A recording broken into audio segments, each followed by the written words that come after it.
It's just like the mistakes or the sort of backdrop for the come up. It's just the setup. Like so, like all of your slight shortcomings or whatever are nothing in comparison into like the revelation, the testimony, and the victory that comes from it. So, yeah, nail on the head. Yes, that's exactly what I was going for. What roadblocks did you come across while writing?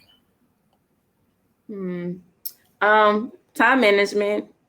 One, because I kept putting it off, like, oh, I get to it, I'm gonna do it.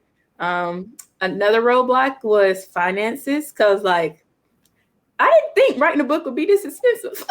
But here we are. But I mean, when God says do something, he's gonna make a way. And I had to get over the fact, because I'm the type of person that plans, right? I need to know this. Right. And God would tell you the next step. And he's like, okay, do this first. Then I reveal to you what's going to come next and how this is going to happen. So I just had to like trust God and know that he's going to provide. Initially was difficult. I think the most difficult part was just me being vulnerable.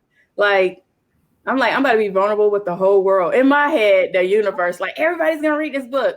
And that's not realistic, but that's what was the hurdle I had to get over. It's like, oh, everybody's going to have like access to this book and I'm going to be exposed. Like I carry myself a certain way and now people are going to see the real me, right?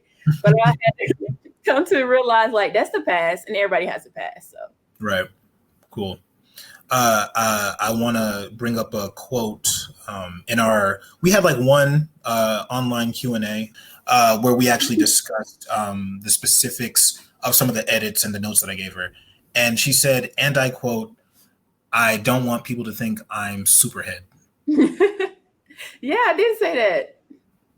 Like, I didn't want it to get that vibe. I didn't want to get confused with like a tell-all book, but I wanted it to be more so like, hey, this is my journey, learn from my mistakes. And that's how I wanted it to be presented. Yeah. And this is what the feedback I'm getting is that. And I'm like, cool. Because like you said, like the book was written with like multiple people involved, some being professional athletes. So like I had to change the teams, the locations, names, all that good stuff. But at the same time, it's like, it's still my story to tell. Right. And by that, like, you're just like,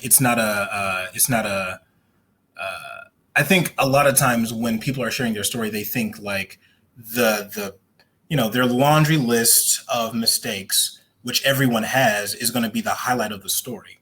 But it's just like, no, there's so much victory and there's so much to be said about like what you gain from that is infinitely more powerful of the book. So it's just like the mistakes or the sort of backdrop for the come up. It's just the setup. Like, so like all of your slight shortcomings or whatever are nothing in comparison into like the revelation, the testimony, and the victory that comes from it. So yeah.